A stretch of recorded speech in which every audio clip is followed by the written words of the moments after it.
In this section, we're going to be talking about your profile picture.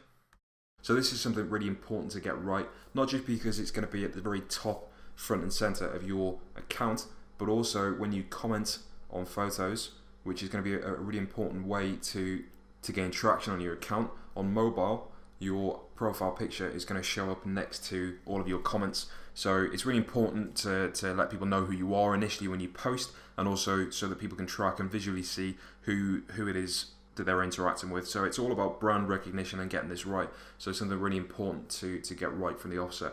So our profile picture at the moment isn't looking all that exciting.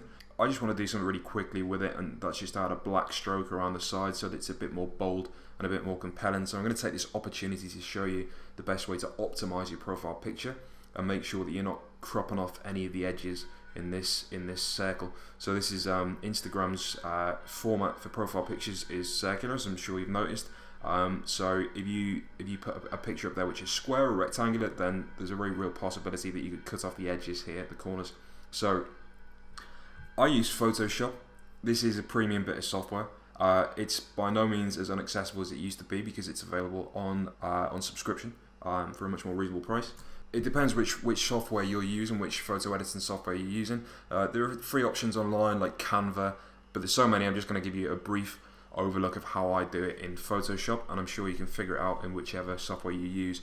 It's definitely worth getting to grips with at least one bit of photo editing software or image editing software because it's really going to make your job, your life a lot easier, and also avoid you having to shell out for graphic designers for things that you can do really quickly. So I'll demonstrate that now. So I'm going to create a new file. I'm going to make this square, so 500 by 500, just because that's a good size to work with. And then, so to get around this, the issue that the profile photo crops to circular, I'm just going to create a circle by dragging from the top corner right the way down, and then when it's in the center, you see that's aligned, and those pink lines means that it's right smack bang in the middle. So now I've got this circle. I'm going to fill it black, so that gives us a real good look at where those corners are that are going to get cropped out. So don't worry about this black circle now, we're going to get rid of that in a second. So I'm going to go over to our logo, copy it, and then paste it into this file, and then I'm just going to resize it to make sure that it's all inside the circle.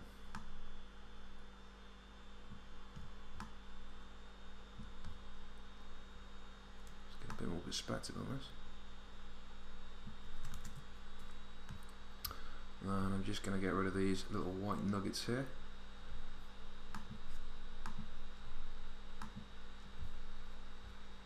So now we don't need this circle anymore, that's served its purpose, we can get rid of it.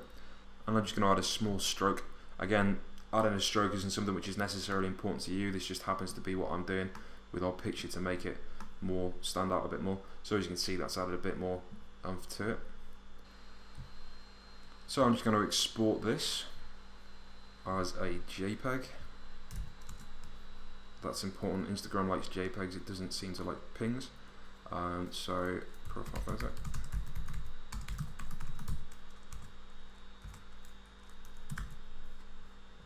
There it is. That would have been quite difficult to gauge where the corners of our circular cropped photo would have been. So using that template's definitely made that a lot easier and more accurate. So we'll head over to Instagram, click on our profile photo, upload, and then we can use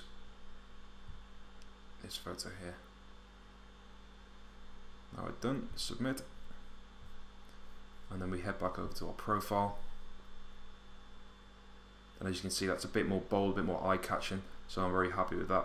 So with the profile photo, if you do have a brand image, such as a logo, then it's definitely really important to use this, because obviously then not just people who already know your brand will be able to recognize you quickly, but also people who come across you and are starting to build that relationship, then if they keep seeing your profile photo over and over again, then it's subconsciously building a bit of familiarity and starting to build that relationship, which is going to be really important later on for actually selling product to these customers. So very important to get this right. If it's not a brand image such as a logo, if you're a personal brand such as a person, if you're representing yourself for whatever reason, maybe a personal fitness trainer or a life coach or something similar, then just to use a clear representation brightly lit of your face is perfectly good and very applicable for your brand.